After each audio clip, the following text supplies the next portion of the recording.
Number 5 on this list is the Tiger Shark Detective. I've named this the Tiger Shark Detective because the catching of this shark actually played a crucial role in a murder mystery. It all started when two fishermen back in 1935 caught a tiger shark off the coast of Australia. They brought the shark back to shore and donated it to an aquarium. This shark was in the local news at this point and had quite the name for itself. A week into it being at this aquarium during a live feeding where there was actual literal onlookers watching, this shark coughed up what looked to be a human arm. The police obviously got involved at this point and had to do some investigating to see how it got there. They determined through a series of tests that the arm had not been bitten off by the shark, but that it had been chopped off by something else and that the shark had swallowed it whole. The story would have been over, but the arm had something on it that distinguished it from other arms. It had a tattoo. This was a rare tattoo, and back then tattoos themselves were pretty rare altogether. Investigators soon realized that it was the same tattoo that a former police informant had on his arm,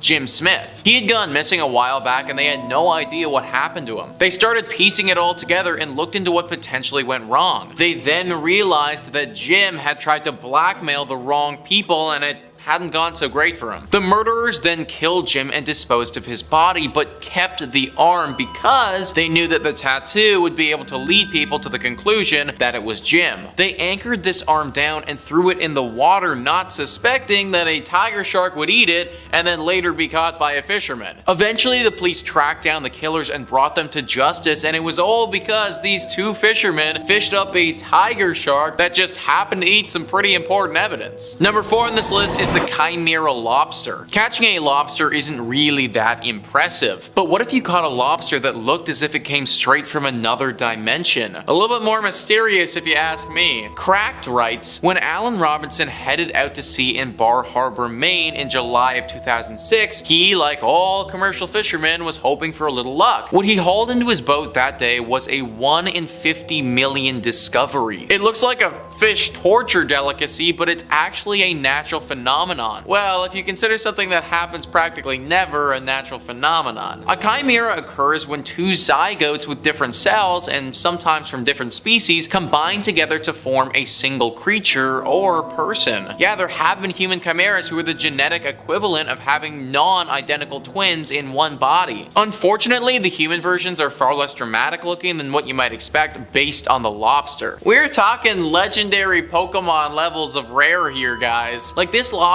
is something seriously special. And just look at that thing. It's split directly down the middle. One half looks cooked and ready to serve, and the other half looks like a regular everyday lobster. This is just one way that this phenomenon can appear. There have been reports where lobsters can come out as blue before, or even harlequin. It's a very mysterious event when it happens, and one of the rarest on the entire planet. Number 3 on this list is the One-Eyed Shark. So before we even get into this entry, let's pull up a picture of what I'm talking about so you guys can see. This is the shark that I'm talking about, and it looks pretty fake, right? Well, that's exactly what the internet came out and said, but it turns out that this one-eyed freak of a shark thing might actually be legit. Let's pull up a few of the later shots of this shark and see how you guys feel now. Cracked talks about these other pictures and says, in these later shots, some time has passed and the creature is noticeably a little worse for wear in comparison to the originals. The gentleman in the pictures above is Dr. Philippe Galvin, one of Mexico's most renowned shark researchers. While it was reported by Pisces Fleet that Dr. Galvin had seen, studied, and produced an initial paper on this otherworldly animal and was awaiting review and publication, skeptics still voiced their disdain, complaining now that the shark had to be a creation of special effects artists and that it didn't have gill slits. But the skeptics were soon put to bed because apparently when a pregnant bull shark was recently caught by a commercial fisherman in the Sea of Cortez, the albino cyclops shark was one of the unborn fetuses found inside. Pretty crazy stuff if you ask me, guys. Also kind of creepy that the one-eyed shark is just an unborn fetus. I guess nature really do just be like that sometimes. Number 2 on this list is a skull. Finding body parts in the ocean, or actually anywhere in the world, has got to be pretty jarring. I'd imagine that probably the most jarring of those body parts, though, would be a human skull. Reeling that up on your fishing line when you're expecting to catch some rainbow trout has got to be quite the shock. Well, this case is actually way worse than that. Imagine Imagine going fishing, fishing up a human skull, and then having that human skull literally be the skull of one of your former best friends. Yeah, that's right guys. What I just described there is exactly what went down to Barry Hunter in 2007. He found the skull of Brian Allison, someone who had gone missing several years prior and someone who Barry would often go drinking with. The commercial trawler, the Jan Denise II, was found at the bottom of the ocean several years prior. Brian Allison was on that boat and it was assumed that he perished when the ship went down, but his body, it was never recovered. His family, ever since that ship had gone down, were truly in a horrible place mentally. They inherently understood that Brian had most likely died at the bottom of the ocean, but without ever receiving confirmation, it truly left them in this horrible gray area that they could never escape. This finding from Barry finally gave them the closure that they needed to move on with their lives. Still, it must have been absolutely horrifying for Barry, who actually found the thing and then later realized who it was. And finally, number 1 on this list is the ghost ship. This is definitely not something that you and your buddies would want to find if you're out for a relaxing fishing trip. Rocket Geeks writes, encountering other ships at sea during a fishing trip isn't such a rare occurrence, but what if they're ghost ships with their occupants still on board? In 2016, 2 fishermen noticed a strange vessel drifting about 50 miles away from the Philippines. Disturbed by the ship's appearance, they decided to board it to see if anyone was on it. What they found was the decomposing body of German explorer Fritz Behorhat, who was last seen in 2009, which had been almost perfectly preserved by the salty air and dry winds. What's crazy to me is that this guy's ship was able to just drift through the ocean for so long without being spotted at all. Apparently, after doing an autopsy on Fritz, he had died on his boat of a heart attack years ago. His boat obviously wasn't anchored or anything when he died, so the wind and the water just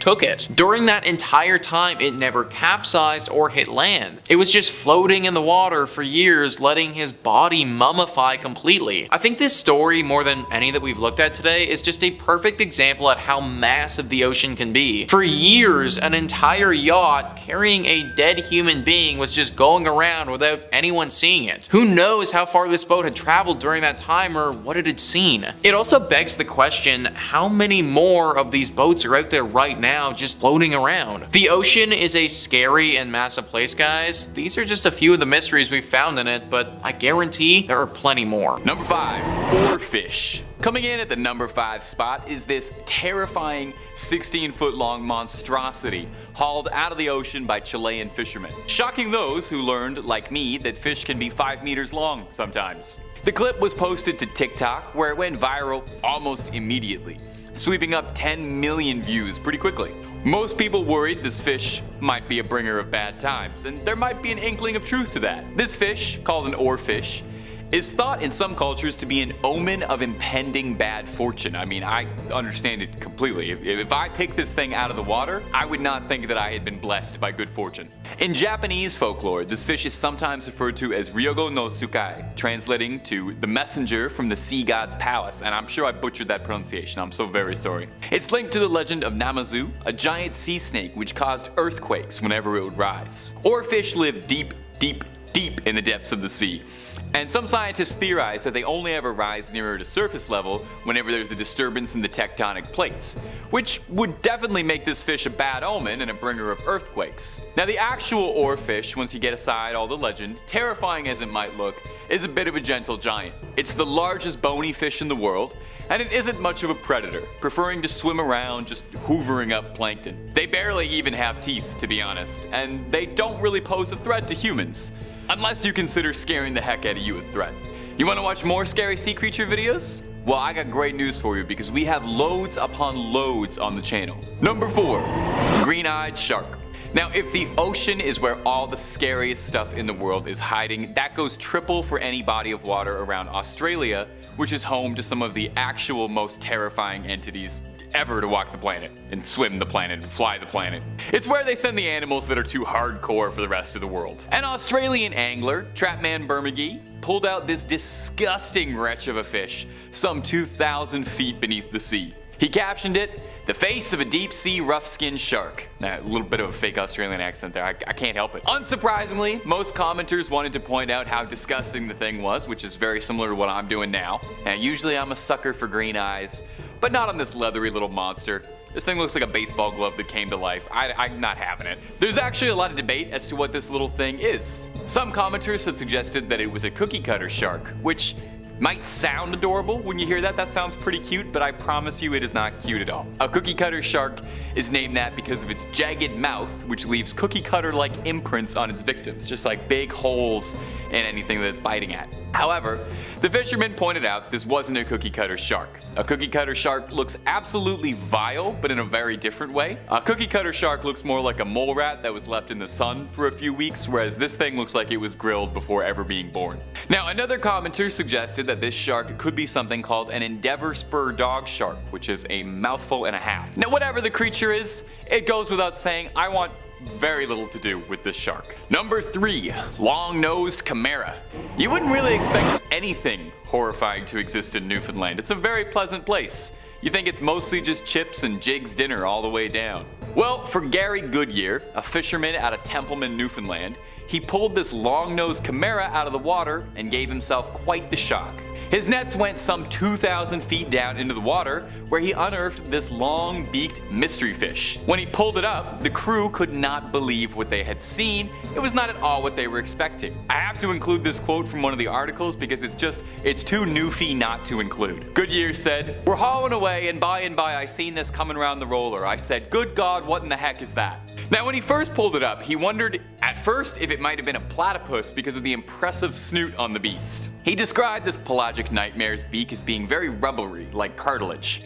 No one on the boat had any idea what they had found, so they kept the body of the fish and took it to a local fishery in the hopes that someone could properly ID their mystery monster. Luckily, somebody actually knew, and it got correctly identified as a long-nosed chimera, an ancient deep-sea dwelling fish famous for its green eyes and, putting this gently, its monstrous appearance. The reason that its nose felt like cartilage is because the fish is completely cartilage from nose to tail. It's actually boneless. So this fish is a spineless coward. The creature most likely perished as it was being pulled up. An extreme pressure change from being 2,000 feet beneath the sea gave it a serious case of the bends. Maybe was a blessing in disguise, because I'm not sure I'd want to see this thing alive. I'm not sure I'd want to see it thrashing around on the floor of a commercial fishing boat. I think that wouldn't be good for anybody. Number 2, Decorator Crab. Our next spot comes to us all the way from Thailand. Some local fishermen in Koh Yao Noi pulled up their nets while fishing for crabs and discovered they'd brought up an alien-looking creature with them that mystified them. They couldn't identify this thing. Take a look at this creepy little crawly. Kinda looks like a spider that's got a good fashion sense, got really into accessorizing. But it almost kinda looks like it shouldn't be moving at all. Like it's just some garbage that got cursed into being alive, or maybe some seaweed that developed sentience. The fishermen were understandably pretty puzzled by this thing, so they decided to post a video of the then unidentified critter, hoping to get some answers, and for once, the internet was actually helpful. The creature was correctly identified as a decorator crab, which is not something I'd heard of before this video, but I am so glad I learned about it, and I am even happier that I can pass it on to you. A decorator crab gets its name for its habit of using whatever it can scavenge around its environment to make into camouflage from predators. Now, the really cool thing is that they'll use literally anything they can find. Debris, garbage. They'll even use little bits of other animals in a gruesome manner, like fins or parts of a crab shell. If it can be attached to it in some way, a decorator crab will stick it to itself. They're covered in tiny Velcro-like hairs that allow them to attach their findings easily. I would love having that. It would save me so much time getting dressed. They've been recorded chewing on things like kelp or seaweed to break them down into more easily attachable accessories. Now, most of the creatures on this list have been weird and scary and kind of look horrifying. And I'm not gonna lie, the decorator crab kind of looks pretty scary too, but I absolutely adore the decorator crab. It is showing up every other creature in the ocean when it comes to outfits. I love the garbage costume. It's given camp in a very good way. This thing is like a crab Lady Gaga, and I love it. Number 1, Ghost Shark.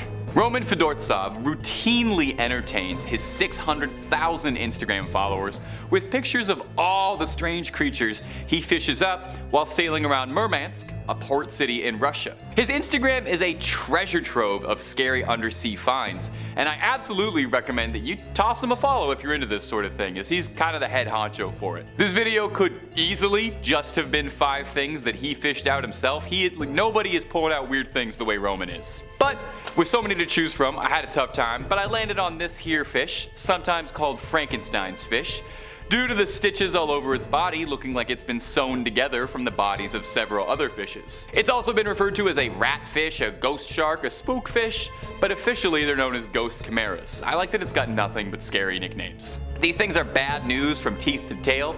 They have a spiny dorsal fin that's poisonous to the touch. It's got a mouth of rat-like teeth that helps it grind down anything it catches, crushing its prey in its jaws. Usually goes after things like crabs or prawns, so the rat teeth help pulverize the shells. These little things also have an inherent ability to detect the electric fields produced by other creatures, and I wish I knew even the littlest bit about biology because this fish sounds like it's magic. Fish also sounds overpowered, not gonna lie. Now, I think as a little treat, we ought to have a little slideshow at the end of just a bunch of Fedortsov's weirdest catches, and I'll just react to them.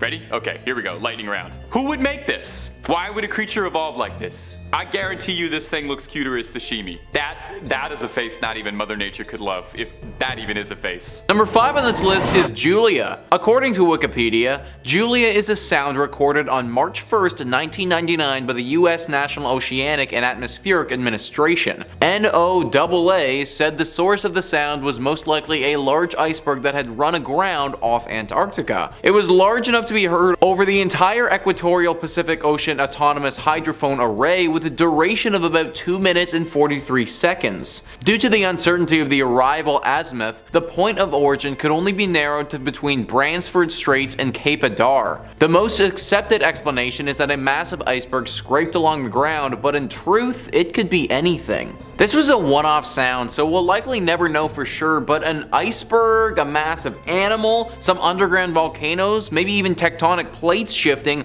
all of these are potential explanations for why this sound may have come about, and none of them are great. This sound was huge, and if this is what it sounds like for tectonic plates to shift, then they're probably shifting around in ways that we don't really need them to be doing right now. Also, there was a rumor that NASA had photographs of the body of water that was suspected, and that there was a massive shadow in it. People believe that they may have been able to capture a photo of some giant creature down there, but don't want to reveal such information to the public. If the creature is as big as people think, then I kinda understand why. Number 4 on this list is the Upsweep. Schneider writes, Upsweep is an unidentified sound that's existed at least since the Pacific Marine Environmental Laboratory began recording SOSUS, an underwater sound surveillance system with listening stations around the world in 1991. The sound consists of a long train of narrow-band upsweeping sounds of several seconds duration each, the laboratory reports. The source location is difficult to identify, but it's in the Pacific around the halfway point between Australia and South America. Upsweep changes with the seasons, becoming loudest in spring and autumn,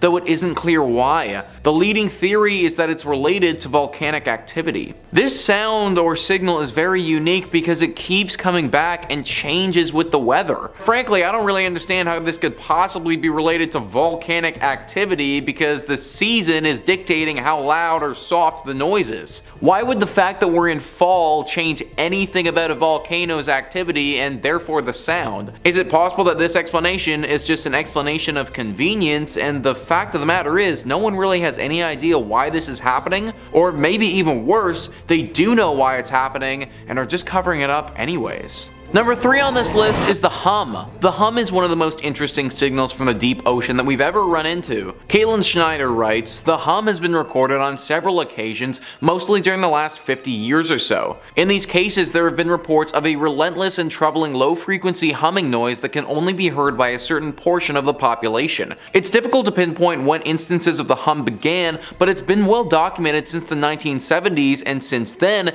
cases have popped up all over the world, from Ontario, Canada, to Taos, New Mexico, to Bristol, England, to Largs, Scotland, and Auckland, New Zealand. In most instances, the affected group only makes up 2% of the population, but for those individuals, the hum is largely inescapable and impossible to track. Those affected report never having heard noises before and say the hum is generally heard indoors and becomes louder at night. It's also most common in rural and suburban areas and among people between age 55 and 70. Scientists have long investigated the cause of the drone, occasionally tracing it to industrial equipment emitting particular frequencies. For the most part though, the sound has left the world completely puzzled. The list of other possible culprits is long and wide-ranging. Wireless communication devices, power or gas lines, electromagnetic radiation, radio waves, earth tremors, or the ocean are all suspects. Because the hum appears and disappears, and because the cause may vary from case to case, the phenomenon still baffles researchers. At this point, a few things are clear.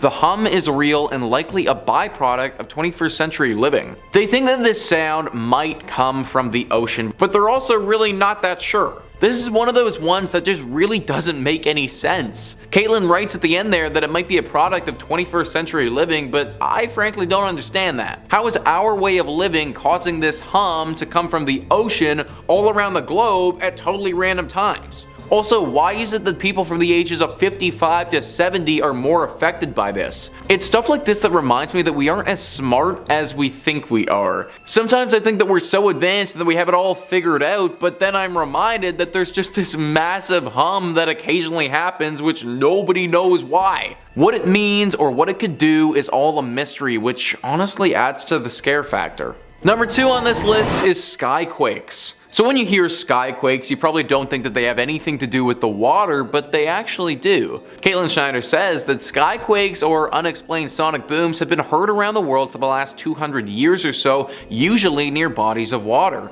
These head scratchers have been reported on the Ganges in India, the East Coast and inland Finger Lakes of the US, near the North Sea, and in Australia, Japan, and Italy. The sounds, which has been described as mimicking massive thunder or cannon fire, has been chalked up to everything from meteors entering the atmosphere to gas escaping from vents in the Earth's surface, or the gas exploding after being trapped underwater as a result of biological decay, to earthquakes, military aircraft, underwater caves collapsing, and even a possible byproduct of solar and or Earth-based magnetic activity. So there's a lot of explanations there, but I want to circle back to the one about gas getting trapped underwater. Apparently the gas gets trapped and then causes an explosion. Well, what if a ton of gas gets trapped? What if so much gas gets trapped that the explosion doesn't just cause a sound, but actually causes a catastrophic event? It leads to a huge tsunami that just wipes out an entire city. If this is the explanation for the sound, then I don't see why that isn't possible.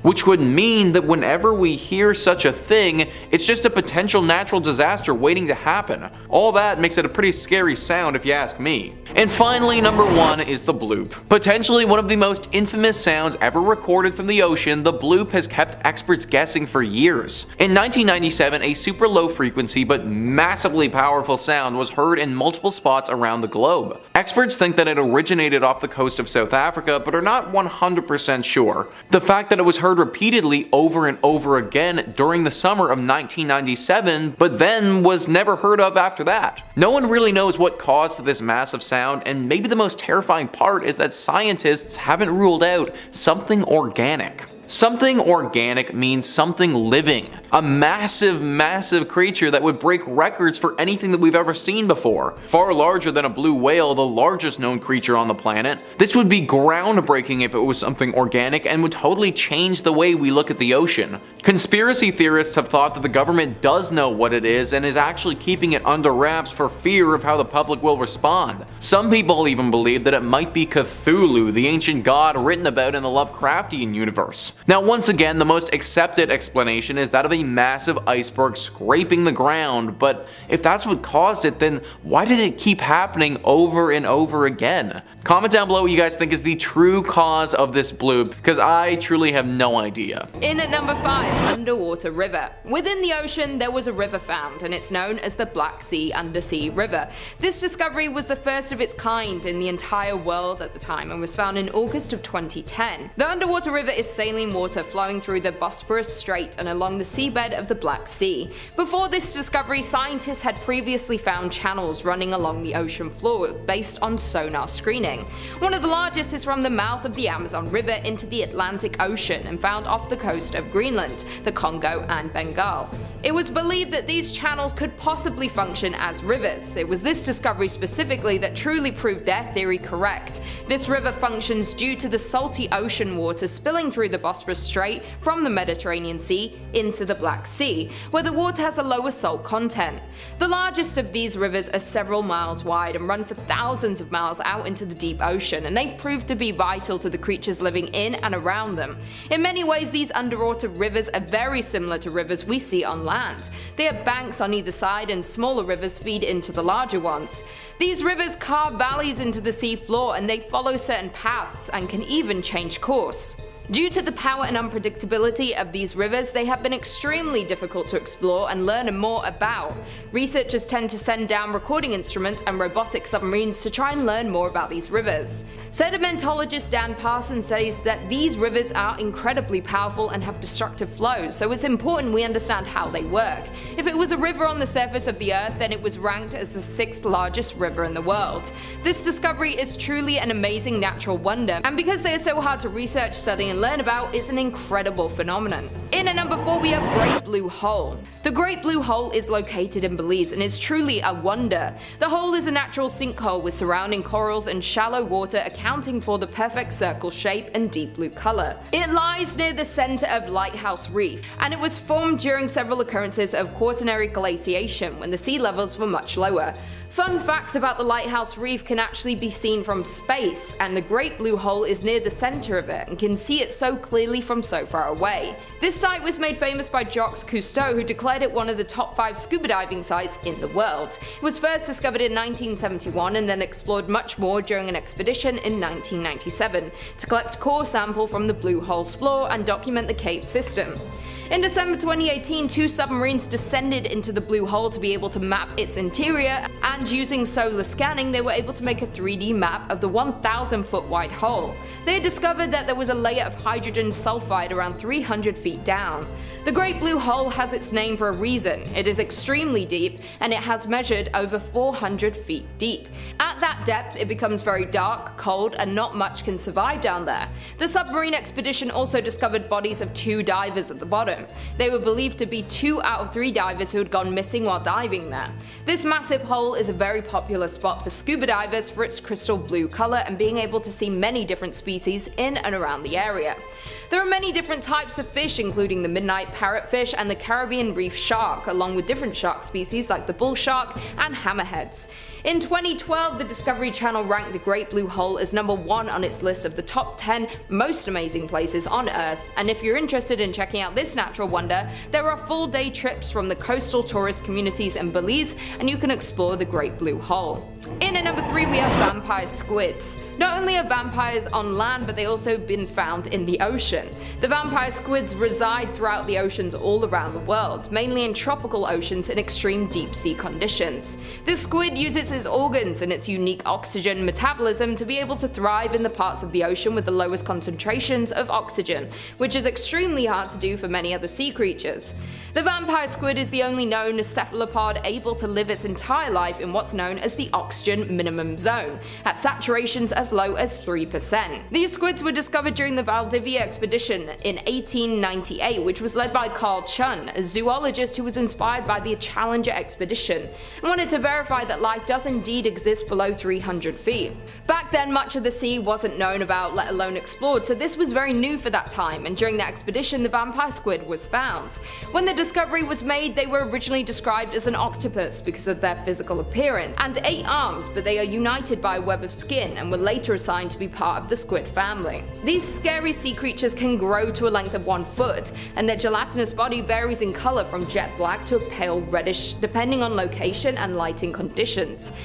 Its blue or red colored eyes are some of the largest in the entire animal kingdom. If these creatures become agitated, they will eject a sticky cloud of glow-in-the-dark like mucus, which will stick to their predators and make them visible to other predators while the vampire squid escapes. In at number 2 we have Chimera Fish. These fish are famously called the voodoo doll fish because they look like someone took many different types of parts of fish and mashed them all together, creating a terrifying looking deep sea creature. In Greek mythology, the Chimera was a monstrous fire-breathing hybrid creature. These fish are closely related to sharks, and to date there are 50 species of Chimera have been recorded worldwide.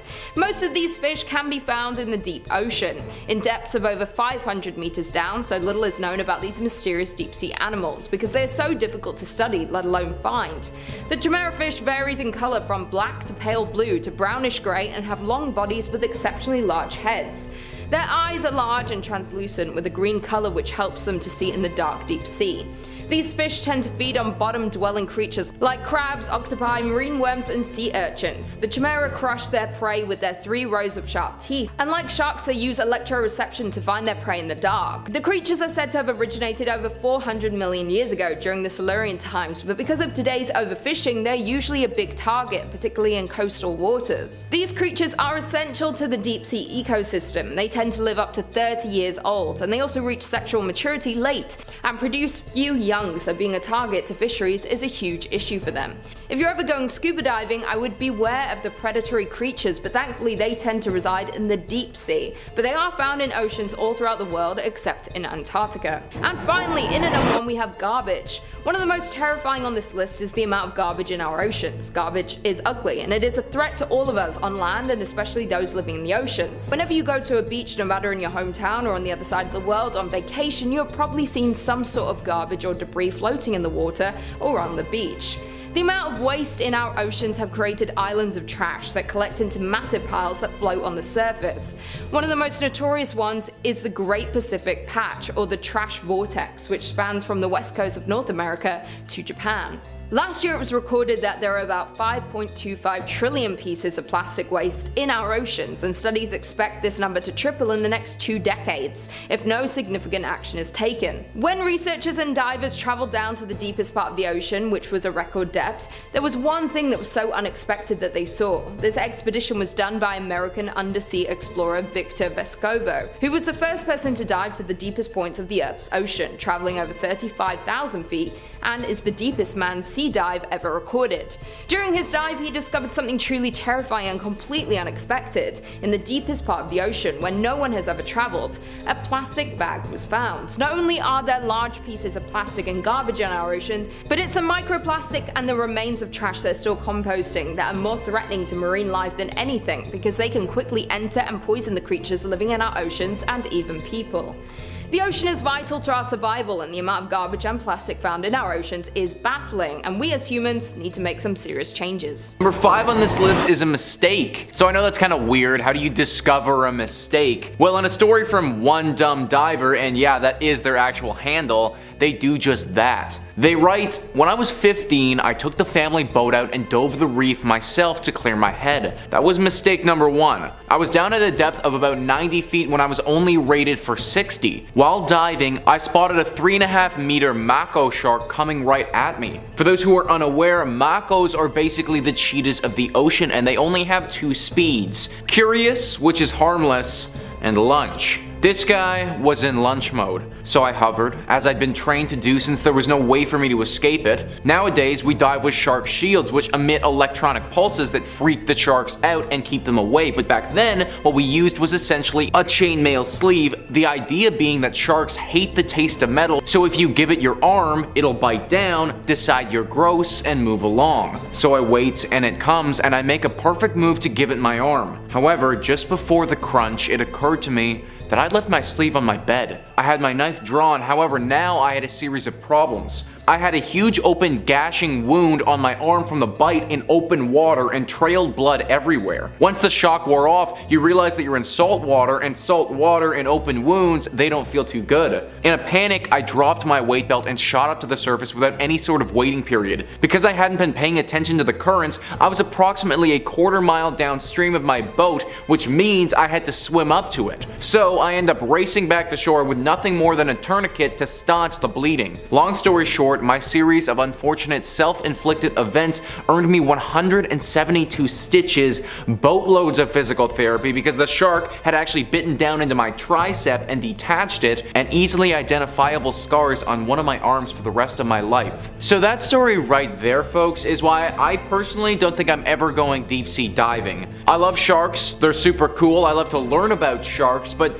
I am more than happy to keep them in a tank at the aquarium and learn about them in that way. Swimming with them or discovering one in front of you on the day that you also forgot your protective gear, not something that sounds like a great time. Number 4 on this list is a Barracuda. El Herrera 9519 writes, "One time when my parents visited Mexico, they went diving and my mom was slightly lower down than my dad, looking at the ocean floor. My mom had on a gold necklace that was floating in the water around her. It was a sunny day and a fairly shallow dive, so it was sparkling. My mom looked below at all the critters when my dad grabbed her and started frantically shaking her arm to get her attention. She looked up and a barracuda was directly in front of her, staring intently at the shiny necklace. She slowly moved up her hand to cover the necklace and then slowly and calmly moved away from it, and it took off without bothering them anymore, but still pretty unsettling and taught my mom to be a little bit more aware of her surroundings when diving." So I looked it up, and barracudas can grow to be 1.8 meters in length. Pair that with their extremely sharp teeth and the fact that shiny objects remind them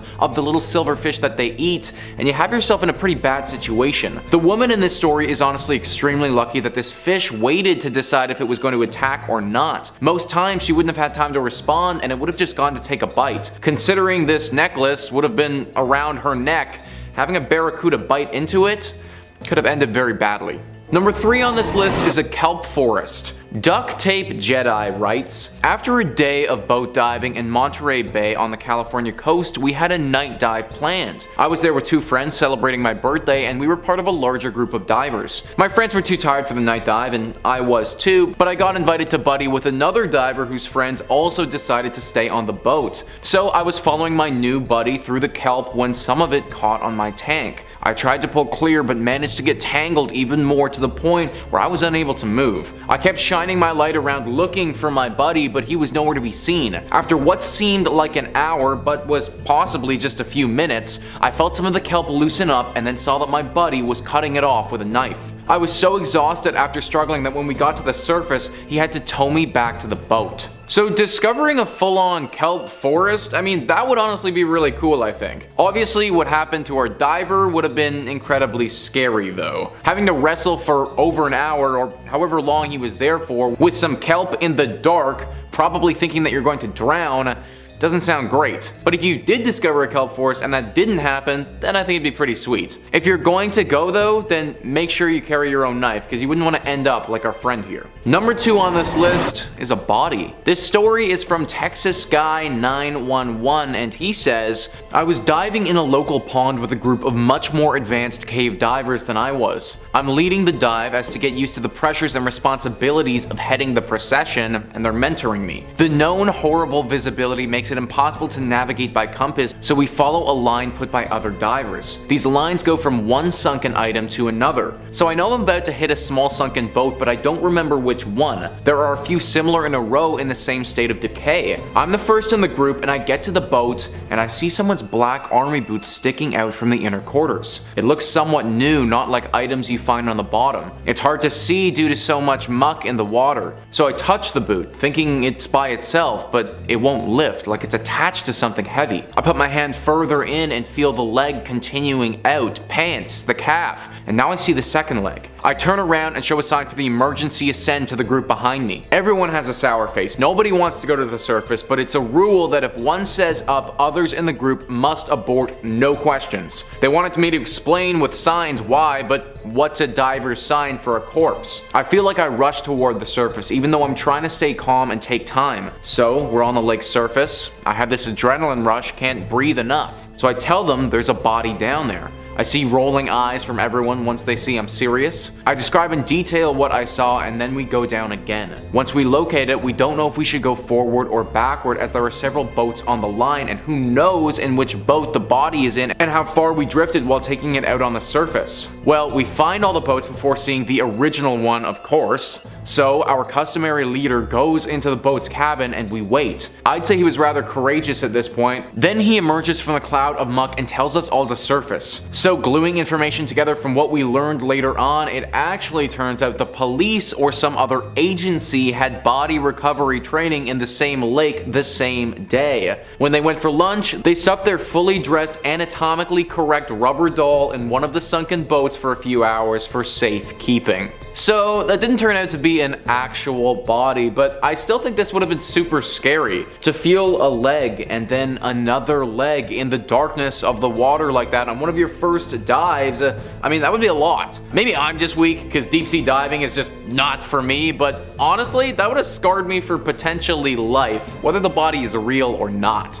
Number 1 on this list is a survivor. Off the coast of Nigeria roughly 8 years ago, a tugboat broke down and sank to the bottom of the ocean. 3 whole days later, a diving crew went out to the wreckage to see what was down there and recover the dead bodies. It was thought that no one could have possibly survived the crash and that all 12 people on the boat were dead. That's why the crew was so shocked when they found someone had actually survived. Maybe this doesn't seem as scary as finding someone who had died, but we're lucky enough to have the actual clip of them recovering this person and just watch as the hand comes out.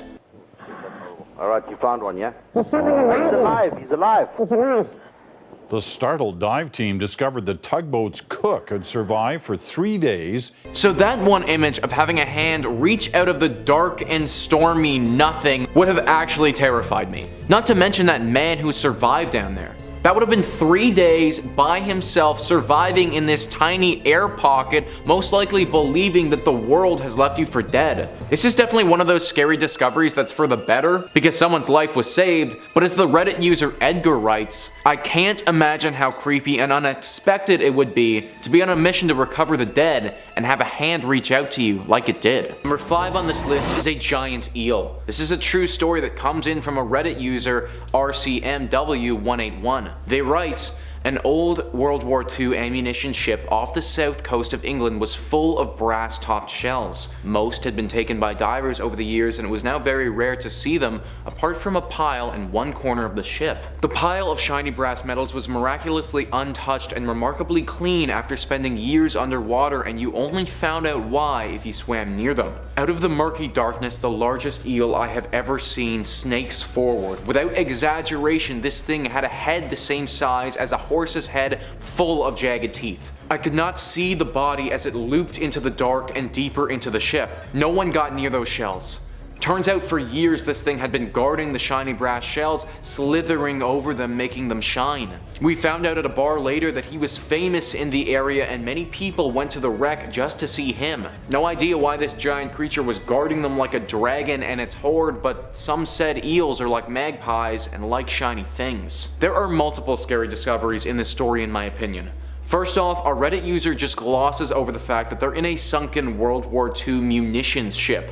They don't say so, but I would have imagined that people would have died on that ship when it sunk, and there may have even been some remains of the dead still down there. Then to come face to face with a giant eel that is extremely protective over these brass shells would be terrifying. If that was a giant moray eel, then those creatures can grow up to 2.5 meters in length and can be very deadly in the water. Had that creature interpreted what our diver was doing as threatening, then they may not have made it to shore later that day to be able to share the story. Number 4 on this list is a freezer. This story from a Reddit user is just all kinds of creepy. Count_Dynamo writes, I've done a number of dives, and the strangest thing I ever saw was a large deep freezer with a heavy industrial chain wrapped around multiple times with about 5 cinder blocks attached. It was very rusted and the deep freezer itself had to have been 30 years old, probably more. This was about 90 feet just off of Vancouver Island, Canada. The situation gave myself and the other divers the heebie-jeebies. Logged the GPS and depth coordinates and notified the police. We were able to find out what was inside since one of the divers had friends with the local police. 10 porcelain dolls. Now for starters, I'm actually kind of happy that they found porcelain dolls inside that freezer, because when I was initially reading that story and heard about a freezer that was locked up and weighed down, I initially thought of a dead body, but having 10 porcelain dolls raises a lot of questions. Were these dolls potentially cursed and that was the only way to get rid of them? If you've ever come in contact with a cursed doll, then locking it up is the first thing to do. Ed and Lorraine prove it with their handling of the Annabelle doll. If these dolls are cursed though, then this discovery gets even more scary. Clearly, whoever locked them in that freezer threw them to the bottom of the ocean and didn't want them to be found. Bringing them back up to the surface probably wasn't the best idea. Number 3 on this list is a color change. Now, a color change doesn't really sound that scary at all, but in this particular case, it's definitely pretty creepy. A diver writes, I was diving off the coast of Fiji and we went through a natural tunnel, like a 10-meter cave/passage through a rock formation. So we start swimming through the cave and suddenly the light was weird, like the blue tint from the water has been replaced by a red one. Now all divers will know that this isn't only weird because the color changed, but also because red is the first color to disappear after a certain depth, usually between 30 to 40 feet, and we were well over 70 feet. Also bear in mind this was late morning on a sunny day. So imagine this scene. Me and my dive buddy are going through an underwater cave and suddenly everything, for no apparent reason, is tinted red, a color that you were literally supposed to be unable to see while diving at that depth during the day. Upon exiting the cave, everything was back to blue. I thought it was just me, so I didn't signal to go back up. After the dive, my buddy asked me if I'd seen the water tint red as well. We can't explain it, and the folks from the local dive shop had no idea what we were talking about. Now that story is super weird. We've got to keep in mind that these guys were 70 feet below the surface at that point. If I was 70 feet below the surface and everything changed colors to a deep red, I would be very scared for my life. Obviously we don't know for sure, but it sounds like that cave that they stumbled upon is haunted by something. It's either haunted by something or that particular cave can produce some strange light phenomenon. Either way, it would have been very frightening, and I'm glad that the 2 divers in this story made it out okay. Number 2 on this list is a school of sharks. The next discovery comes in from a professional diver in the Bahamas who was diving down to recover a dead body. What's crazy about this story is that the dead body isn't the scary part. His online name is Keith Ba, and he writes, after an hour or 2 of searching, I went back into the blue hole to see if there were any signs of him. Saw the glint of his watch and his arm sticking out near the bottom. Started descending down to the bottom to recover the body. On the way down, realized that the bottom was a school of sharks that must have been there for breeding. So many sharks that they blocked the view of the actual bottom. Descended into darkness, grabbed his arm, couldn't stand to look at the body, and started ascending. The sharks followed and were circling around the both of us. Had to take a break at halfway at around 60 feet as to not get the bends. Extremely scared.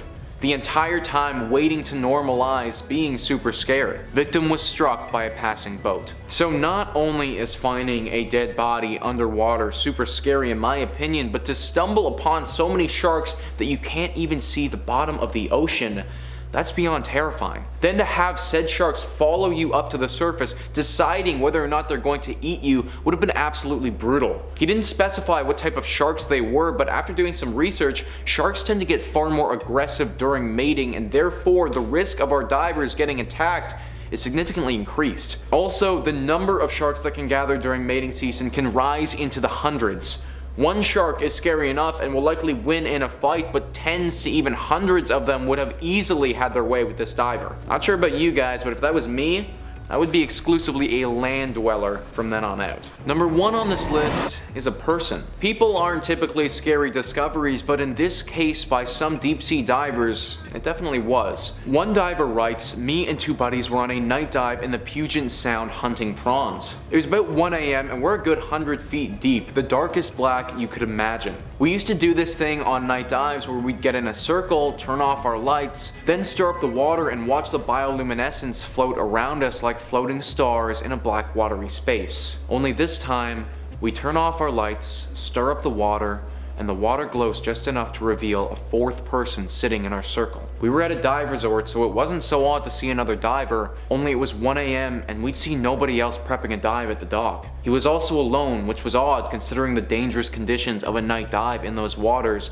and he had no fins or gloves. I don't know how he swam so well without fins or didn't get hypothermia without boots or gloves. We wore dry suits because it was so cold, but this dude was in a wetsuit with exposed skin. We thought we saw a giant giant gash on one of his legs. So the three of us all notice him and we're too scared to move. I can hear my buddies panting in their regs and the guy just smiles, waves, and then swims away. Whenever you think you're alone and someone just shows up like in an alley at night, it's weird. 100 feet underwater at night is terrifying. After reading this story, I got some serious ghost vibes. Now obviously I can't know for sure and those divers didn't either, but this man just appeared out of nowhere and had a giant gash on his leg. He also wasn't wearing the proper gear and they didn't see him enter the water when they were getting ready to go. Potentially, rather than just be another diver out and about, this is the ghost of someone who went diving and died. Now their spirit just swims through the ocean for eternity. I've read a lot of ghost stories and reports of sightings before, and that has all the telltale signs of one. Number 5, 54 hands. In cartoons, you know, Tom and Jerry, Looney Tunes, that kind of thing, they're always fishing out stock garbage, like a fish skeleton or maybe a boot. And I always thought that was pretty funny. You know, imagine pulling up just a totally random thing out of the water. I imagine it's a lot less funny in real life though, pulling up severed body parts or 54 severed body parts, you know, kind of like pieces of a terrible puzzle. In 2018, fishermen in the Beshienya channel of the Amur River made a horrifying discovery when they fished up a bag containing 54 severed human hands. I think we can all agree that's probably one of the worst things ever that you could probably fish up. That's gotta be very low at the bottom.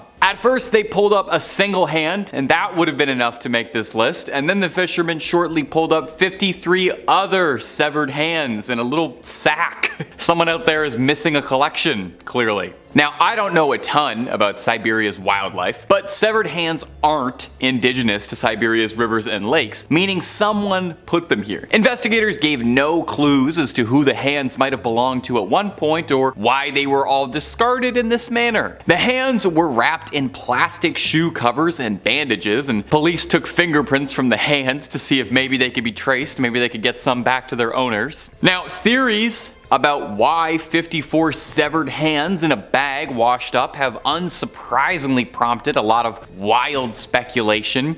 Really, you can kind of take your pick where you want to go with this. Severed as part of some punishment of a crime syndicate, a lone lunatic with a collection, some sort of demonic satanic ritual, or is it something deeply macabre but explainable? Now, a prevailing theory from local police is that the hands came from a medical scenario, and that means amputations, cadavers, students. Does not nearly begin to explain how 54 of them ended up in a bag and then in the river though. And to think they'd probably still be there if it wasn't the right hook at the right time. Weird thing to think about. And if you're looking for way more videos about scary sea creatures, they don't all have to be hands. We got loads and loads more on the channel. We love freaky stuff deep beneath the water. So click through, hit subscribe, make sure you hit that little bell so you don't miss a video. But if you wouldn't mind, do that at the end of this video because I got 4 more freaky things found on the fishing lines coming up for you right now. Coming in at the number 4 spot is this terrifying 16-foot long monstrosity hauled out of the ocean by Chilean fishermen, shocking those who learned suddenly that fish can be 5 meters long sometimes. A clip of the Oarfish was posted to TikTok where it went viral almost immediately. Little fishy fever, sweeping up 10 million views. Most people worried this fish might be a bringer of bad times, and there might be an inkling of truth to that. The fish is called an oarfish, and it's thought to be an omen of impending bad fortune, which I understand completely. If I was having a nice day on the water and I pulled this thing out, I would not think that I had been blessed. I would not think that good things were about to happen to me. In Japanese folklore, this fish is sometimes referred to as Ryogo no Tsukai, translating the messenger from the sea god's palace. Linked to the legend of Namazu, a giant sea snake which caused earthquakes whenever it would rise. Now, oarfish live deep in the depths of the sea, really way down there. And there's a theory that they only rise nearer to the surface level whenever there's a disturbance of the tectonic plates. That's the big crust that makes all the earthquakes happen, which would definitely make this fish a bad omen and a bringer of earthquakes, and you understand where the folklore behind it would come from. But here's something for you. The actual oarfish terrifying as it looks, is a gentle giant. It's the largest bony fish in the whole world, and it isn't much of a predator, so don't worry about it. It looks like it could swoop you up whole. It's not going to. It prefers to swim around hoovering up plankton. They barely even have teeth, actually. And they don't pose a threat to humans at all, unless you consider scaring the heck out of you a threat. And I hope not, otherwise I'd be threatening you guys every single day, twice a day. Number 3, Basketstar. Now, whenever I do these videos about the ocean and all manner of strange monstrosities that live beneath the trenches, I feel like I discover all these new species, and more often than not, the species I discover are ones that I probably would have been fine not knowing existed on this earth with me. When I find out for even 50 seconds that these things live on Earth, oh, puts the fear of God into me. Makes me understand that I could die. Look, I like ocean creatures fine enough, but whenever we do these videos, I just think about how they feel, and I can't imagine our next creature would feel pleasant. This horrible little bundle of spaghetti is called a Basketstar. It's a very ugly looking fish. I'm sorry, Basketstar. I mean not to pass judgment, it's just that you're ugly. Maybe a Basketstar came up on your TikTok timeline recently when an angler from Singapore caught the strange creature and posted a video of it, gaining viral traction as we all came to gawk at the weird tentacled creature. The angler, one Ramlin Same, caught the Basketstar on one of his usual fishing spots off Pulau Ubin. The creature was writhing and wriggling with what looked like more than 100 wiggly little appendages. Ugh, it looks like all the stuff that collects at the bottom of the sink, you know? Looks like if you put your finger in that, you'd never get it back. I just don't like looking at it. At the time, he thought at first that it was just a bit of seaweed being pushed around by the waves, and when he pulled it up, he thought that possibly the creature was an alien, which I totally get. If I pulled this thing out of the water, I would be calling the FBI. Now, while that would have been pretty cool, it's just this freaky little critter. Now, because they're deep sea creatures, it's rare that humans get to see Basketstars up close or study them, which is what made Ramlin's catch all that much more interesting. We actually don't know a ton about these bizarre little creatures. But the other thing that made it so interesting is just because, come on, look at how weird this little pile of noodles is. That exists. That exists on the same planet as you. Number 2, a giant prehistoric skull. Generally, when you're going fishing, the goal is to catch a fish, maybe even 2 fish if you're getting wild. So imagine the surprise when you find a prehistoric skull on the end of your line. Raymond McElroy, no relation to the podcast Empire, and his assistant Charlie Coyle were shocked to discover a massive heaving elk skull with a gigantic pair of antlers on the other end of their hook. According to scientists who carbon dated it, the skull dates back nearly 11,000 years. Now, shockingly, the water they were fishing in was only about 20 feet deep when they discovered the elk skull. You'd think someone would have tripped over it in 11,000 years or dug it out by now, but hey, fate works in very mysterious ways that I don't claim to understand or try to. I can try to imagine pulling a giant skull out of the water though. Charlie Coyle was shocked by it, saying, "I thought it was the devil himself. I was gonna throw it back in. I didn't know what to do with it." At the very least, hanging it up as living room decor, man, above the fireplace, above the mantle, it would go great. Now, the skulls and the antlers of the giant elk once belonged to an extinct ancient species known as the Megaloceros giganteus, and I know I'm gonna end up making a bunch of videos about the Megaloceros the way I did the Megalodon and the Titanoboa. It's entirely possible. This species has been extinct for nearly 11,000 years and was one of the largest species of deer to ever trot around the world. How it ended up in a lake in Ireland to get caught by a pair of fishermen, kind of above my pay grade.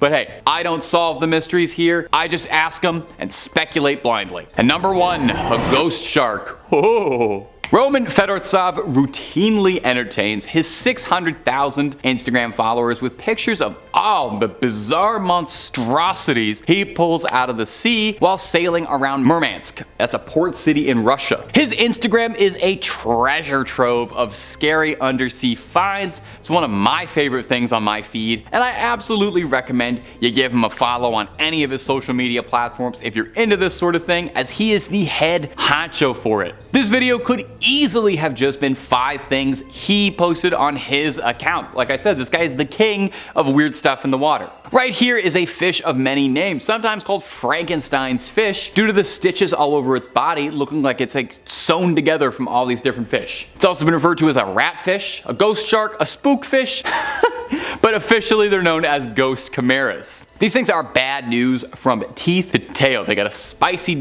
They do not have a spicy dorsal fin. They might taste amazing, but I doubt it. I mean, look at the fucking thing. They have a spiny dorsal fin that's poisonous to the touch. It's got a mouth of rat-like teeth that helps it grind down anything it catches, crushing its prey in its jaws. Now, it usually goes after delicious things like crabs and prawn, so the rat teeth help pulverize tough shells. You're not really supposed to eat the shells, but it's a fish. Nobody told it that. It also makes for a very handy nutcracker. Now, these little predators also have an inherent ability to detect the electric fields produced by other creatures. I'm just reading fun facts off a Wikipedia page. I wish I even knew the littlest bit about biology, because that makes this fish sound magic. I didn't know fish had like electricity. I should have paid attention in school. Too late. Now I'm here. Now I'm reading YouTube. I could have had a different career. Now, I think as a little treat while I reassess my life and my career path, we ought to have a slideshow of just a bunch of Fedorov's weirdest catches. We'll do a little lightning round of some freaky sea critters and I'll react to them. We'll have fun. It's gonna be a great way to end the video. We're all gonna laugh. All right, here we go. Ready? Ready? Baby, that's a face not even Mother Nature could love. I don't mind this one. I wouldn't touch it, but I like it. I like it, the cut of its jib. I'd play cards with this one. Buddy, toss that one back in the water. I don't ever want to see that again. Don't ever put that up on my screen again. I don't ever want to see that. Number 5, Wolverine fish. Hugh Jackman, if you're watching this and you like scary stuff, this first one's for you, my dude. In 2021, there were more than 200 new species of just freshwater fish discovered alone.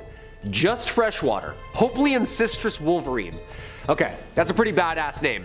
And a badass looking fish. There's no way in hell I'm taking that thing off of a hook with my hands. Are you kidding me? And you wouldn't want to either, because these fishes have strong lateral curved spikes called endontus tucked underneath their gills, which at any time they can extend and jab at their prey with these spiky prong-like claws, hence the name. For those of you who don't know Wolverine, he's an X-Men with claws. It kind of goes hand in hand here, you know? The wolverine fish is actually a catfish, however, that grows up to only about 6 or 7 inches long. They get their name from both the barbed razor-sharp prongs associated with them and the temper and aggression inside of them.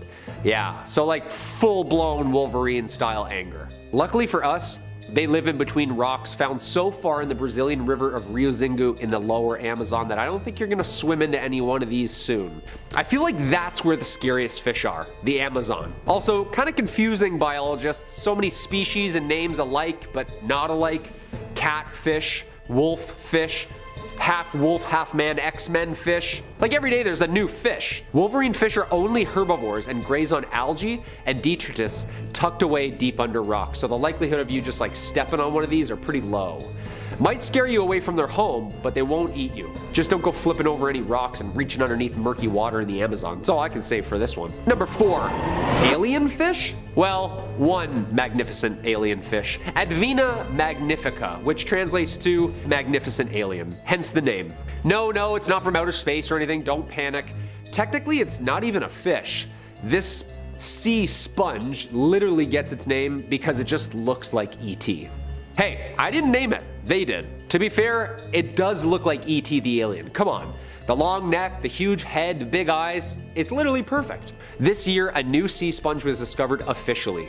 Well, plucked back in 2017, but they're sure now that it's a completely new species. Over 6,000 feet deep in the Pacific Ocean, research team from the Smithsonian National Museum of Natural History came upon a mesmerizing seascape. Dr. Chris Ma of the team dubbed the scene, quote, a forest of the weird. The sea sponge rises up from the seafloor to look exactly onto the direction of the current, mouth open, hoping to swallow up some bacteria to eat. That's sick, just an alien sponge sticking their ET heads out, catching the breeze, hoping for some fast food. Doesn't sound like a bad gig. The 2 holes of the sponge that give it its signature ET eyes appearance are clearly visible on the outside of its head. These holes, technically oscules, serve as openings of which the sponge pumps water out of. The sponge is covered in even tinier pores where the water is drawn into the sponge along with tasty bacteria and other small prey. Just sucked in through small chambers and the water's pumped out through a bunch of canals. Cristiana Castello Branco, the researcher who found this deep-sea gray, explains the importance of this discovery by saying, quote, "As all of these organisms are intricately connected, by documenting and describing marine biodiversity, we are building a better understanding of life and the impact of humans on Earth." Yeah, 100% we're all connected. Let's give these little dudes some clean water. How about that, people, all right? No more Mountain Dew bottles just thrown into the lake. Pick it up. Number 3, bulldog fish. Catfish, wolverine fish, now bulldog fish. When are we just gonna have a fish, you know? The bulldog fish, or the Xenactinus oryx. That sounds like a Decepticon, doesn't it? Xenactinus. Roll out. Well, it's Autobots. Never mind. This thing can truly teach a new dog some old tricks. Like 90 million years old tricks, because our newest discovery is actually a really, really old one. Extinct, thankfully. You wouldn't want to haul this thing up in your net. The Dino of the Week blog states that some of the longest bulldog fish ever may have once even measured up to 6 meters long. Yeah, that's like a regular sized shark. The bulldog fish fossils may be quite valuable as well. A fully intact, complete framed specimen sold for about $110,000 at Sotheby's auction house. Is this the reason fish and chips are so expensive nowadays? Like, what's going on here? This scary dude roamed the warm, shallow waters of the Western Interior Seaway that split America in 2 halves during the Upper Cretaceous period. Distinguished by their heavy, bony skull and armed to the tooth with teeth like a nightmare, last year, Andy Moore, a local fisherman, made a discovery while taking part in a fishing competition in Nebraska. When he brought his kayak over to free his line, he first thought that it was a skeleton of something that had recently died, so he just returned back to his tournament. He contacted the sheriff's department after the tournament, worried, and they got back to him saying it was his lucky day. Dude, imagine just reeling in a 90 million year old fish during a fishing tournament. Like, I hope he won. That's definitely first place, isn't it? Oh, Andy? Oh yeah, caught a 90 millioner, yeah. Number 2, the barrel eye fish. Tubular eyes, bro. No, seriously, your tubular eyes actually are very rare and also significantly puzzling. Say hello to the barrel eye fish, or the Macropina microstoma from the Opisthoproctus species, meaning backwards in Greek, to signify their uniquely designed flipped up eyes luminously inside alive in their head, or backwards. Generally directed upwards and back to detect the silhouettes of both predator and prey, although they can move their eyes back to forward. Basically, they have a sunroof above their head that they can look up from inside their own head. Hey, that's pretty tubular, bruh. They can be found deep in tropical waters in the twilight zone, between 600 and 800 meters down. There are fish that gaze upwards through their transparent heads with eyes like mesmerizing emerald orbs. These domes are huge spherical lenses that sit on a pair of long silvery eye tubes, hence its common name.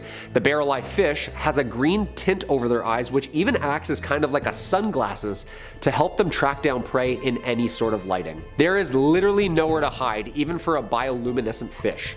Barrel eyes are one step ahead the entire time. After years of only seeing dead, net-caught specimens, in 2021, Bruce Robinson with the Monterey Bay Aquarium Research Institute in California and their high-def cameras finally got a pretty good look at these dudes using remotely operated vehicles. Dude, these are apparently really rare. Side note, is this how fish are evolving? Like their heads are becoming see-through all of a sudden? Because this is terrifying. Like, imagine a shark with a sunroof. Number 1, the snapping shrimp. This little guy, the snapping shrimp, aka the pistol shrimp, aka mussel in the Alphidae family. Sounds like a mafia family, doesn't it? Hey, I'm a pistol shrimp with the Alphidae family, who's asking? This little thing can literally create a sonic boom under the water right before and as it's attacking you. That's not scary at all. It's so fast you literally don't even know what's happening due to the stun alone and how fast it is. You won't see it coming, you might hear it coming. This thing's sound is that big, it creates a sonic boom. We know nothing, Jon Snow. Like, they're apparently found in coral reefs and oyster reefs. These pistol shrimp hit their prey at over 100 kilometers per hour. In doing so, a large air bubble is created, and because this Mike Tyson shrimp is so quick with the jab, the following pop is around 200 decibels. It has a punching hand and a claw hand, like a jab and a cross. The sound stuns their prey first and resembles sticks breaking or cracking of a knuckle under the water. But don't panic. Not in any lakes or freshwater. They live in tropical seas. They're usually muddy green or orange in color, usually only about that big. Scientists found that actual light is produced when the bubble pops due to the high temperature and pressure under the water. They're the only ones so far that can do this. I mean, this is pretty sick. And also pretty terrifying. The knowledge that fish are starting to learn how to flashbang other fish like they're clearing a room in Call of Duty, dude, that's where I draw the line. I'm not going swimming anymore at all. Number 5, Siphonophores. Now, what you're looking at right now definitely looks alien. It looks like something out of one of the Avatar movies. It looks like a giant sea serpent, right? What it actually is one long organism made up of countless individual creatures joined together called siphonophores. Now, siphonophores are some of the weirdest and most fascinating creatures in the ocean. They're a type of colony. They're a living colony that consists of multiple individual creatures called zooids. Each one has their own specialized function and they all work together. From their appearance and behavior, there's not really a lot of things like siphonophores out there. They come in all sorts of shapes and sizes, but they all share a basic structural design. They consist of a long, slender stem, or like a stalk, with multiple branches or tentacles coming out of it. Each of these branches or tentacles is actually an individual little zooid, specialized for a particular task like feeding, swimming, or reproduction. Oh, everybody's jealous of the reproductive zooids. Always a feeder. One of the most interesting aspects of them though is how they eat actually. They're active predators and they use those long tentacles to capture small fish and plankton and stuff. However, unlike a lot of predators, siphonophores don't just use their tentacles to capture their prey. What they do is they use these stinging cells called nematocysts, which are located on the surface of their tentacles to paralyze their prey. And once their prey is immobilized, tentacles coil around and bring it to the siphonophore's mouth, which is located at the base of the tentacles. And yep, you are definitely going to be thinking about that tonight when you try to go to sleep. Now, despite all these cool things I have told you, there's still so much we don't know about them because they're largely a mystery. They're difficult to study and understand, mostly because they're really far down deep in the ocean where we can't get at, and they're also extremely fragile. But boy, are they weird. And if you're looking for more strange stories about horrors under the water, well, this is part 2, so you already know we've got plenty of videos on that. And oh my god, if you like the Megalodon, we've got a video or 2 for you. But if you don't want stuff from the ocean, we got just about anything scary you could think of. Click on through and subscribe, and make sure you hit that bell and don't miss a scream. But whew, slow down there, buddy. Do that at the end of this video, okay? I got way more weird sea creatures for you. Number 4, the immortal jellyfish. We're all born to die, are we not? That's what Lana Del Rey said, and I trust her more than anyone. Well, us humans, maybe. But some of us are built different, like the immortal jellyfish. The immortal jellyfish is a fascinating and downright eerie creature that's got the attention of scientists and the public alike. This thing is tiny. It's only about 5 millimeters inside. It's found all over the world, and it has an incredibly unique ability to regenerate its cells and reverse its aging process, effectively making it immortal. So far, this is the only creature that's been shown to prestige once it hits max level. It's a little joke for my Modern Warfare friends. This means that the immortal jellyfish can genuinely live forever as long as it doesn't fall prey to predators.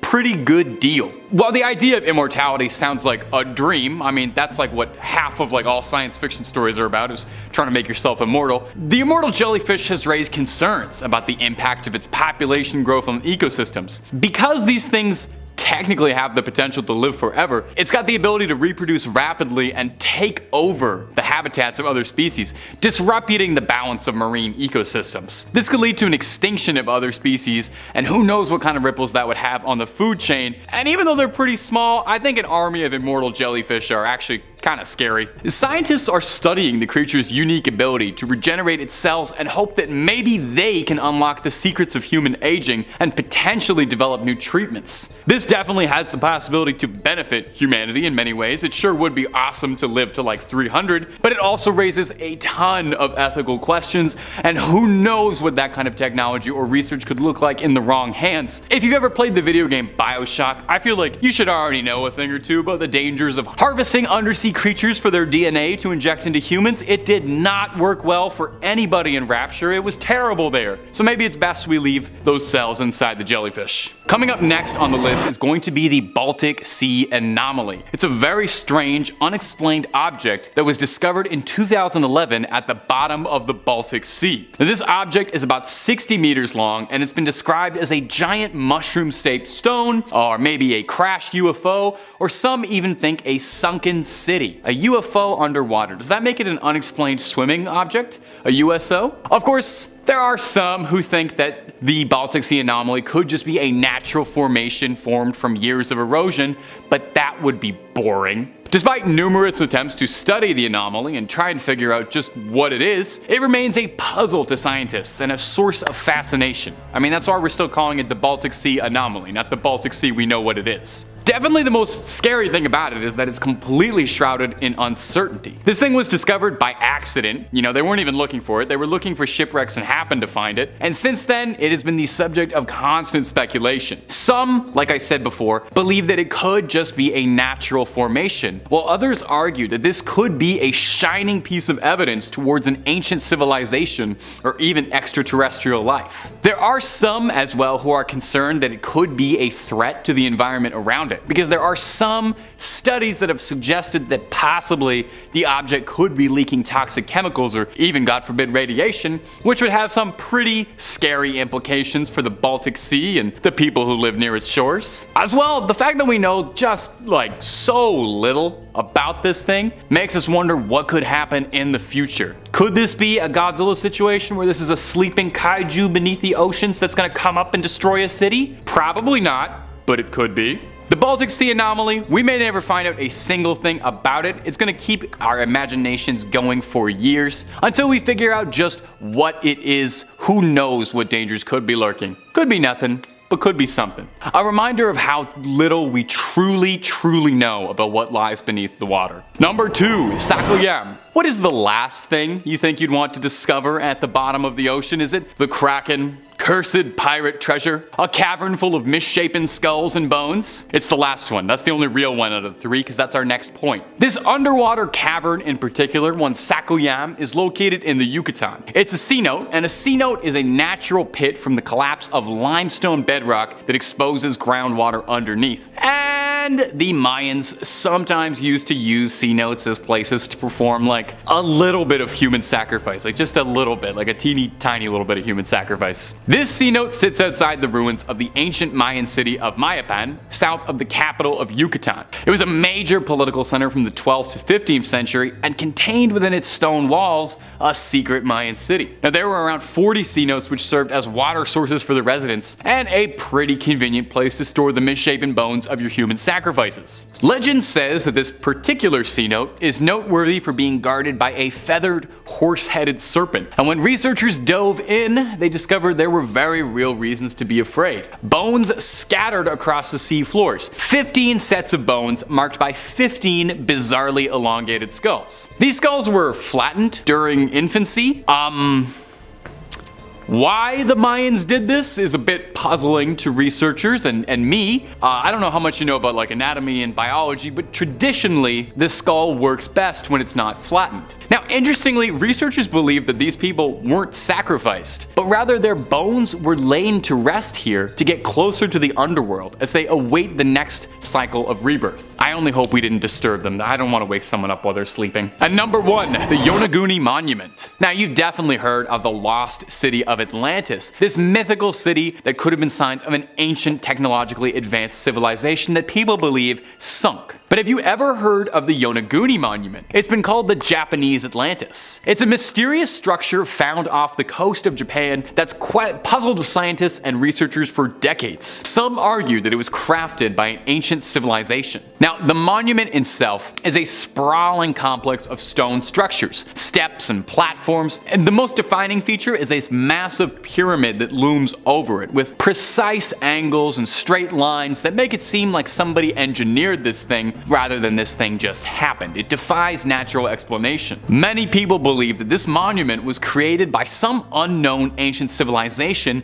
that's been completely lost to history. The design and precision of the stone suggests that it was crafted with care and skill, likely by a culture with technology a little more advanced than ours. If it's a conspiracy you prefer that aliens did it, then definitely it's a possibility that aliens built this thing. Now, others believe that the monument is simply a natural formation, and I can already hear you booing, that has been shaped by the forces of erosion and tectonic activity, as if you really believe in erosion. It's all a scam. They argue that the angles and straight lines are simply coincidental, and the monument is nothing more than a curious formation. Sure, that's plausible, but it does feel like a bit of a cop-out, and I just don't buy it personally. I'm usually more of a skeptic than not, but I have trouble believing that erosion and the passage of time could create something so strongly looking like a lost city. It would just be a very big cosmic coincidence, is all I'm saying. Now, we know so little about the monument, and perhaps we never will, and that's just what makes it so interesting. So you let me know down below, what do you think the Yonaguni Monument is? Something from an ancient culture? Evidence of aliens on Earth long before us? Or just some rocks that happen to look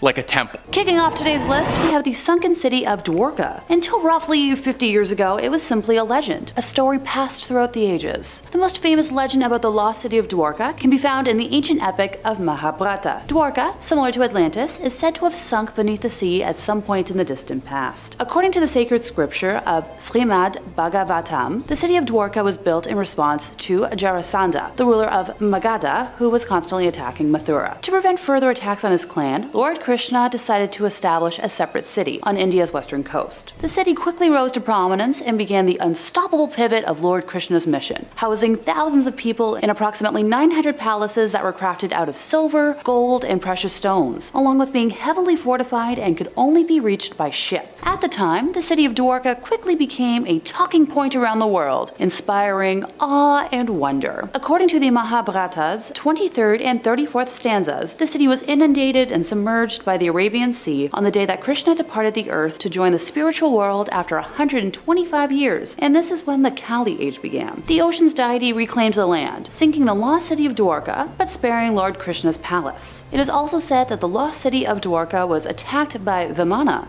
a flying machine. The description of the fight encourages ancient alien theories, as it appears that it was fought with sophisticated technology and powerful weapons from orbit. The spacecraft launched an attack on the city using energy weaponry, which resembled a lightning strike to onlookers, and it was so devastating that much of the city lay in ruins following the attack. A marine scientist discovered remnants of an underwater civilization near the coast of Dwarka, the city that's still on land that is, in the 1970s, and in 2002, scientists discovered an extremely advanced civilization from the past lying untouched beneath the ocean's surface. With the help of sound matrix and image technology, along with sub-bottom profiling, marine scientists were able to find the exact location of the city, including some stone structures. The lost city of Dwarka was officially found 120 feet underwater in the Gulf of Kambat off the western coast of India. Thanks to carbon testing, it was established that the city is anywhere between 7,000 to 9,500 years old and stretches out 7 to 8 kilometers long and 3 to 4 kilometers in width. The most fascinating, or creepy thing about this underwater city, depending on your point of view, is that all human remains are still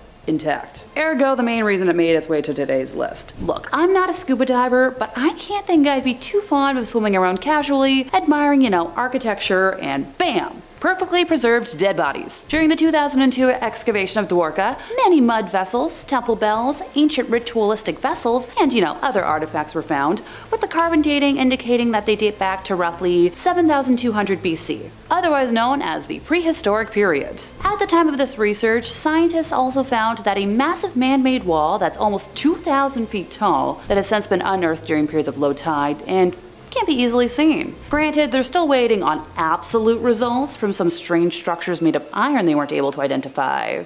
Maybe they're from the aliens? In fourth place, we have the Antarctica sea spiders. Okay, I'll admit it now, this one might be on the list purely because of how much it made me jump while researching. Seriously, look at the photos of these things. Yeah, this reaction is genuine. If I get nightmares tonight, I'm blaming y'all, okay? Before I start talking specifically about the big guys, time to dive into exactly what sea spiders are. Sea spiders are marine arthropods of the Pantopoda order and belong to the Pycnogonida class. They're cosmopolitan, and well, to some of us that sounds like a fancy drink. It just means they're found in oceans around the world. Lucky for me. There's over 1,300 known species, and they have legs ranging from 1 millimeter to over 70 centimeters in length, and that's over 2 feet in length. While most of them are towards the smaller end of this range, that won't qualify as terrifying now, would it? Although sea spiders are not true spiders, or even arachnids, their traditional classification as chelicerates would place them closer to true spiders than to other well-known arthropod groups, such as insects or crustaceans if correct. Sea spiders tend to either walk along the bottom of the ocean with their stilt-like legs, or just swim above it using an umbrella pulsing motion. They're mostly carnivorous predators or scavengers that feed on sponges, polychaetes, and bryozoans. Alright, time to talk specifically about the big guys. Those really long legs I mentioned a moment ago are everything to the Antarctic sea spider, since they're where its vital organs are kept, because it doesn't have much of a body. Its proboscis is also important because that's what it uses to suck the insides out of worms,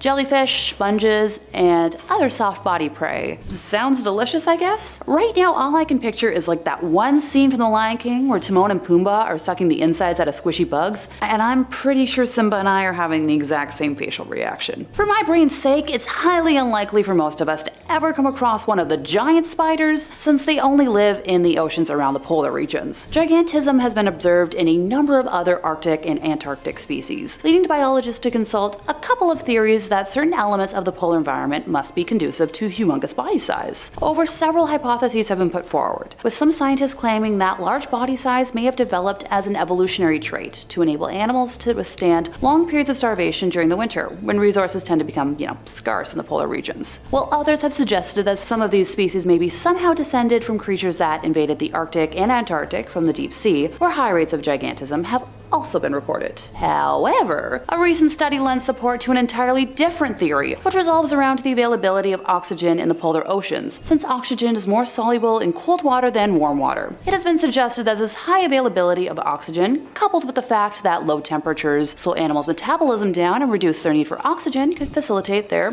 gigantism. And hey, they're not venomous, so overall, they're not as dangerous. But that's not going to stop my fears. In third place, we have the Mariana Trench. I'm just going to apologize in advance because I know I'll slip up at some point, if not every time, and say Mariana's Trench out of habit. I can't help it. They're my favorite band. Even writing up my points today, I kept adding in the extra S. Feel free to let me know in the comments if you're also a fan. The Mariana Trench is an oceanic trench located in the western Pacific Ocean, about 200 kilometers east of the Mariana Islands, and it is the deepest oceanic trench on Earth. It's crescent-shaped and measures about 2,550 kilometers in length and 69 kilometers in width. The maximum known depth is roughly over 36,000 feet, plus or minus another 80 feet, which is way too much math for my brain. At the southern end of a small slot-shaped valley and its floor known as the Challenger Deep. For reference, if Mount Everest was located at this point in the trench, its peak would still be underwater by more than 2 kilometers. And just remember, that's the world's tallest mountain we're talking about here, not some cute little hike. The Mariana Trench has been a major area of intrigue throughout history, with the trench first being explored during the Challenger expedition in 1875 using a weighted rope, which recorded a depth of 26,850 feet. In 1877, a map was published titled the Tiefenkarte des Grosses Ozeans, or Depth Map of the Great Ocean, for those of us who don't feel like butchering a pronunciation today. Most recently, in 2011, it was announced at the American Geophysical Union Fall Meeting that a U.S. Navy hydrographic ship equipped with a multi-beam echo sounder had conducted a survey which mapped the entire trench to 330 feet resolution. As of 2022, 22 crewed descents and 7 uncrewed descents have been achieved. Some notable discoveries over the years include the 1960 expedition, which claimed to have observed large creatures living at the bottom, such as flatfish that were about 30 centimeters long, and shrimp. In July of 2011, a research expedition deployed untethered landers, or drop cams for those of us that prefer simple English, equipped with digital video cameras and lights to explore this deep sea region. Gigantic single-celled organisms with a size of more than 10 centimeters in diameter, belonging to the class of Monothelomia, were observed. Monothelomia are noteworthy for their size, their extreme abundance on the seafloor, and their role as hosts for a variety of organisms. In December of 2014, a new species of snailfish was discovered at a depth of approximately 26,722 feet, breaking the previous record for the deepest living fish seen on video. During that 2014 expedition, several new species were filmed, including amphipods known as supergiants, bringing us back to that deep water gigantism I talked about earlier. Now, before any of y'all go, but Alexa, why is this scary? Well, it's because it's a constant unknown. Being so large and so deep, something new and creepy is discovered every time people explore its depths. Who knows what's still hiding down there? In second place, we have the blue-ringed octopus. Now, just a little background. An octopus is a soft-bodied, 8-limbed mollusk of the Octopoda order that consists of around 300 different species. Like other cephalopods, an octopus is bilaterally symmetric with 2 eyes and a beaked mouth at the center point of the 8 limbs. The soft body can radically alter its shape, enabling octopuses to squeeze through small gaps. The siphon is used both for respiration and for locomotion by expelling a jet of water. Octopuses have a complex nervous system and excellent sight, and are among the most intelligent and behaviorally diverse of all invertebrates. Octopuses inhabit various regions of the ocean, including coral reefs, pelagic waters, and the seabed. Some live in the intertidal zone and others at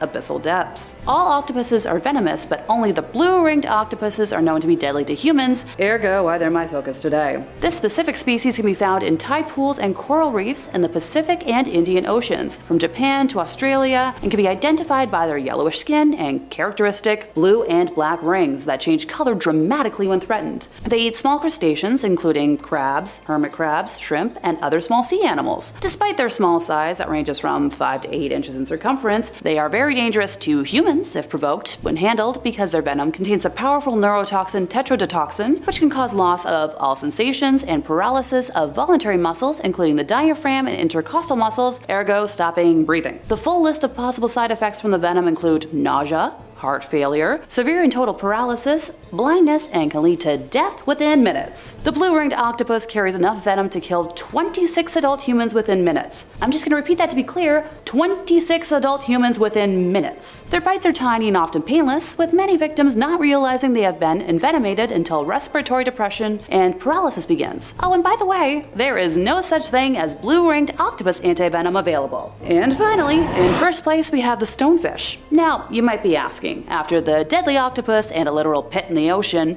how can we get scarier? Welcome to where I almost jumped out of my chair and onto the floor. Stonefish are a family of fish called Cynocidae. They are famous for being the most venomous fish in the world, with a sting that causes excruciating pain and, you guessed it, humans. Their venom is lethal to other marine animals and humans, causing intense pain, breathing problems, damage to the heart, fits, and paralysis. Now, thankfully, unlike the blue-ringed octopus, there is an antivenom, but if it's not delivered quickly, the effects can be fatal. We know of 5 different species that exist: the midget stonefish, or the Cynocea alula, estuarine stonefish, or Cynocea orida, the Red Sea stonefish, or Cynocea nana, the Cynocea platarincha, and simply the stonefish, or Cynocea verrucos. Look, I tried my best. They hail from the coastal regions of the Indo-Pacific Ocean, so northern Australia, India, the Philippines, and others. Their name comes from their ability to blend in with rocky seafloors and amongst coral, which is what makes them easily stepped on by people and is a good chunk of the danger. They have 13 spines along their backs, which is what delivers the toxin, and at the base of each spine is a venom sac, which is activated under pressure. So, you know, when somebody accidentally steps on them. Now, if that's not terrifying enough for you, because we do have a reputation to uphold here, scientists at the University of Kansas have discovered that stonefish also have a hidden switchblade in their face that they can flick out whenever they feel like they're in danger. They call this bony, blade-like protrusion a lacrimal saber, and it's located on a bone under the fish's eyes. The saber is housed inside the fish's head, and they use their cheek muscles to deploy it. One good thing at least is that it's not venomous like their spines. Coming in at number 5, we have stranded ship.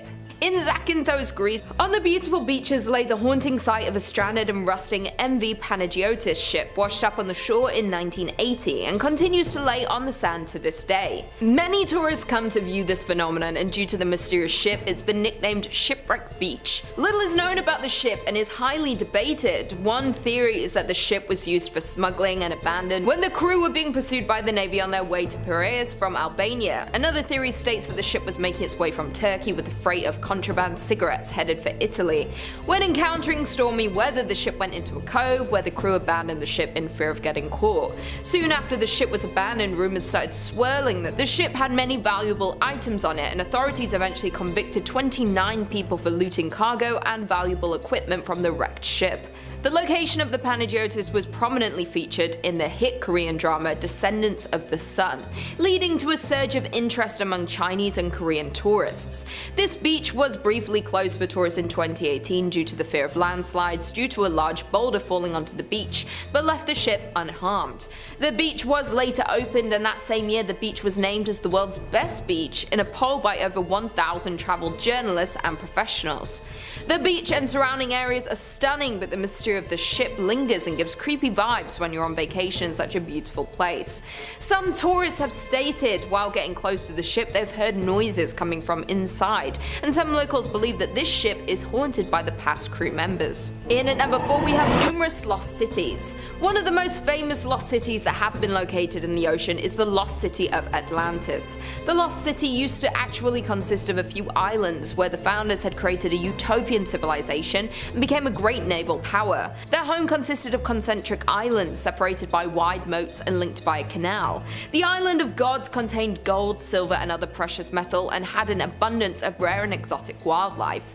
Many believe Atlantis and the story behind it was a fictional story that was created by an ancient Greek philosopher Plato, but others believe it was a real story and that the lost city is supposedly located in the Atlantic Ocean, while others say it's the Mediterranean or under Antarctica, and this is a popular debate. Besides the highly debated Atlantis, there are currently at least a dozen lost cities that rest at the bottom of the ocean near places like Greece, Japan and India. The sunken palace of Cleopatra is one of the most fabled underwater remnants of the ancient world. It had sunken more than 1400 years ago when an earthquake and tsunami hit Alexandria, Egypt. One of the most spectacular and intact lost cities is Shicheng, or otherwise known as the Lion City, which is located at the bottom of China's Quandao Lake. Not from ancient times, but apparently it was purposely flooded in 1959 to make room for a dam and an adjoining hydroelectric station. Another lost city comes from Dwarka, India, which is known as the Gateway to Heaven, which was an ancient city dating back as far back as 574 AD. The ancient Dwarka was sunken by the rising of the ocean levels and taken to the bottom of the sea at the Gulf of Cambay. Marine archaeological explorations have shed light on the structures and other artifacts these ancient people lived in. Many things have been seen and recovered, like ancient structures, grids, pillars, stone anchors, pottery, stone sculptures, bronze, copper, and so much more. In at number 3, a suspected UFO. In 2011, a group of Swedish divers discovered a mysterious object at the bottom of the Baltic Sea, which is a part of the Atlantic Ocean. The divers that were exploring the sea floor that came across the UFO-shaped object had their equipment stop working as they approached the object. Professional diver Stephen Hogenberg, who is part of the Ocean X team, said that some of the team's cameras and satellite phones refused to work when directly above the object and would only work when they were at least 200 meters away from the so-called UFO. The Swedish diving team noted there was a 985-foot flattened out runway leading up to the object, implying that it skidded along the path before stopping. Member Dennis Asberg said, "I am 100% convinced and confident that we have found something that is very, very, very unique." Many of the divers were convinced that their finding was in fact a UFO, but some added theories that maybe the object could have been a meteorite or an asteroid, a volcano or a U-boat from the Cold War, but no one was really sure. The divers had returned to the site the next year to get a better look at the anomaly and had in fact found a second object near the first finding. They had taken a sonar image of the new finding due to mysterious electrical interference. It wasn't much of a clear image, and the group had only released the original finding image because the second finding was so blurry. With only a single blurry image and little information, many speculate that the object at the bottom of the Baltic Sea could in fact be a UFO, a portal into another world, or even an underwater Stonehenge. The theories received more attention when artist Hawk Vact had created a 3D interpretation of the mysterious object, which looks eerily similar to a UFO or something not of this world. On December 10, 2014, the website Earth We Are One actually published an article claiming a UFO shaped like a Millennium Falcon from Star Wars had been discovered at the bottom of the Baltic Sea and explained more about the dive and findings. We may never really know what this mysterious object truly is, and many believe it might be, but others believe it could be something else, but no one really knows. In at number 2, we have giant eyeball. In 2012, a giant eyeball was found by a beachcomber in Pompano Beach in Florida, and this discovery is baffling wildlife officials. The softball-sized eyeball was reported to the Florida Fish and Wildlife Conservation Commission and then sent to the Fish and Wildlife Research Institute in St. Petersburg to be put on ice, so further analysis could be done to try and figure out what sea creature this eyeball had come from. Marine biologists will use genetic testing to try and solve this mystery and try and find an answer. When the picture came out of this mysterious eyeball, the internet went crazy, and the mystery eyeball soon went viral, and some have suggested that the eye came from a monster fish, a giant squid, or even a whale. Many people are leaning towards the eyeball is from a giant squid, but the spokeswoman for the Fish and Wildlife Research Institute, Carly Segelson, said they are leaning toward a different scenario. The primary suspect right now would be a large fish like a swordfish, a tuna, or some sort of deep water fish species.